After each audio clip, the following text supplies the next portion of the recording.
Ryan Glover here. I wanted to do this video about DJ Vlad and Marlon Wayans. And I think, like, everyone now has seen like the back and forth between DJ Vlad and Marlon Wayans, because DJ Vlad offered Marlon Wayans an interview on his platform, and Marlon Wayans said that he wanted $40,000 and some future revenue, and DJ Vlad said that was a ridiculous amount to ask, and basically said that Marlon Wayans' career is declining. So I think that DJ Vlad is an incredible journalist. I think a lot of people and stuff give him a hard time and say that he works for the government. I don't believe any of that to be true. I think DJ Vlad is really good at what he does. I think there's some accurate criticisms. I think you could point to the fact that he used to talk with a black accent. I saw a video and I thought I also think that he's gotten arrogant over the years as he's gotten more successful. You could point to the interviews where he's spoken about Farrakhan and basically made some disrespectful remarks, which is why Lord Jamar and Godfrey no longer come on the platform. I think obviously when you have some success, there's going to be a little bit of envy. I think that plays a part, because Vlad has been hugely successful and he was an innovator in the field, and he's been able to get to another level financially that a lot of other people in entertainment just aren't at. Because of smart financial decisions and his investment decisions, which he has shared on his platform, which you have to give credit for. He also I think gives good advice to artists, but I think also with that, he's gotten a lot really arrogant. And I think the Farrakhan remarks point to that. You could say when the DOC, when he was saying the DOC is a groupie for Erykah Badu, which I had wrote a blog about, which ultimately led to DJ Vlad blocking me. And in the past, I wrote a blog in 2019, where Murs was saying in an interview where DJ Vlad, built his platform by taking advantage of people with drug addictions. And he was namely pointing to people like Sugar Free or Trey D. I think, that DJ Vlad is a great journalist and, a great interviewer. I think, he takes the brunt of the criticism that he has received. And I think he handles it well. A lot of people act that he's not a part of the culture, even though he's made huge contributions. We're going to talk about, the Justo Awards and just, as far as, the figures that he has on his platform. But at the same token, talking, disrespectfully to legends in, comedy, like Marlon Wayans. I think Marlon Wayans is, a credible comedian, and, all he's done for comedy, from, the Wayans brothers, to, Above the Rim, White Chicks, so I think at the end of the day, there should be some humility. If somebody who doesn't want to come on your platform, you have to have some humility sometimes. And I have an ego, there's been people and stuff who didn't want to do my YouTube channel or do interviews, and I just think having a back and forth with them isn't a mature thing to do. Obviously there's gonna always be somebody who wants to do an interview or who is available, and you should put your time into people who want to come on your platform, as opposed to going back and forth with people who don't.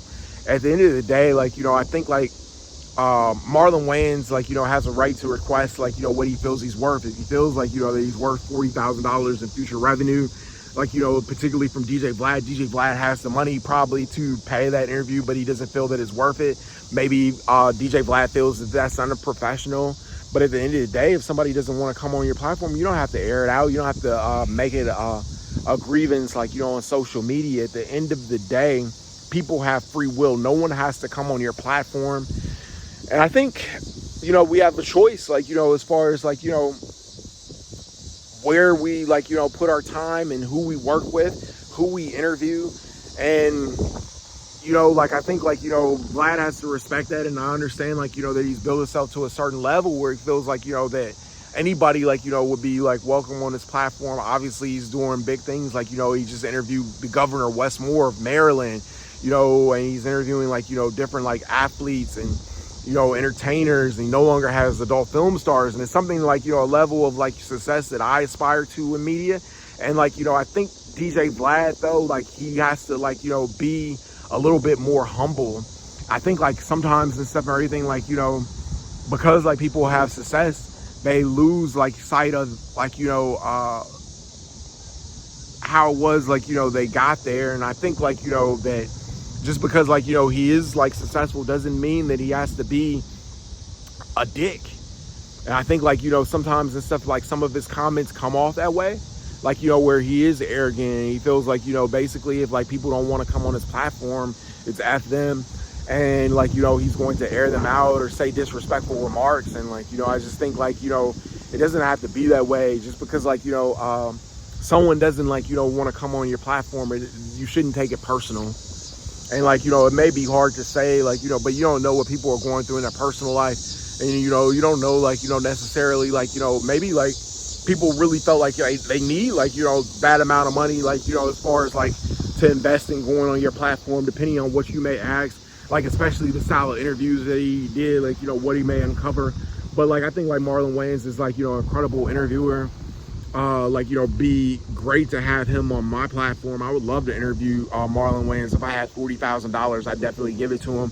I think DJ Vlad, man, like, you know, if Marlon Wayans wanted $40,000, man, give it to him. You know, I don't know, maybe that's a bad business decision. Maybe that's why I don't do like, you know, that level of interviews. But at the end of the day, man, like, I think like, you know, people like, you know, need to just like put things in perspective, man. I think like a lot of times just in life, we get caught up in like things that aren't even like, you know, like a big deal. We're not gonna be here forever, like on this earth, you know. So like, I think like, you know, going back and forth and arguing with someone is not something that I have an interest in doing. And like, you know, I have a lot of respect for DJ Vlad, like as far as like his ability as a journalist. And I think like, you know, the people that he has on his platform, and like, you know, he is part of the culture, man. Like, you know, he is a Justo, a mixtape award.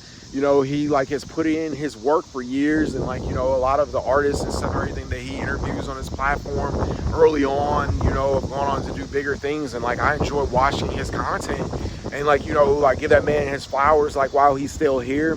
I would like to see Marlon Wayans on DJ Vlad. And I think like though, DJ Vlad though just needs to humble himself a little bit more sometimes, but at the same time, like not playing people and stuff, like, you know, saying people are the feds or whatever. You know, he's just like doing an honest, like, you know, honest content, honest platform where like, you know, obviously he's going to ask the hard question. And I think like, you know, nobody wants to like, you know, see these platforms where people don't ask like, you know, the tough questions. I think like, you know, that Vlad, like, you know, obviously he knows like what he's doing. Like, you know, he's been able to build his platform over the years. He's a pretty charismatic person. And like, you know, he's had some great guests in the past.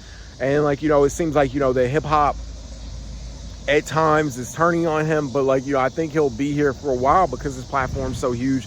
No one's going to blackball Vlad. No one's going to like stop watching Vlad in mass because his content is great. Like, you know, like people criticize him for not showing his face, but like, you know, I mean, I think like I enjoy those DJ Vlad interviews, man. Like, you know, and he's not gonna be around forever. You know, obviously, like we just gotta like, you know, start appreciating people in the culture, man. I think like, you know, and showing like a little bit more respect too, and like a little bit more, you know, just like giving people their flowers while they're here, man. And like, I think like what DJ Vlad has done, like he's obviously the best platform in hip hop. It's like, we kind of got to give him some respect, but at the same token, don't disrespect legends in the culture like Marlon Wayans, saying like his career's been on the decline. I think that was like highly disrespectful. I love Marlon Wayans. Marlon Wayans is one of my favorite comedians. I think he's so hilarious. And I just think like, you know, that, you know, there's room for all of us in the culture. Like, you know, it doesn't like, you know, necessarily have to be like, you know, because this person doesn't mess with you, like, you know, that it's a bad thing. Like, you know, it's always going to be somebody else like who's willing to step up and do the interviews and continue to create great content. You don't have to air people out on social media because they don't do interviews. That is unprofessional, and like, you know, back and forth. And I think like, you know, it's not a good thing for the culture, man. I think we should be sticking together and working together and like, you know, creating great content. I would love to see a DJ Vlad and Marlon Wayans interview. I don't know if it'll happen, but like, you know, I think like, you know, at the end of the day, you know, just be men. Y'all can have that conversation in private. Y'all don't have to go back and forth unless this is like a marketing ploy. I think that's what it is. I think it's a marketing ploy. Like, you know, I think there's going to be a DJ Vlad and Marlon Wayans interview in the future. But like, you know, I'm not psychic. I don't know, but I hope it happens and stuff and everything. Man, I love you guys both.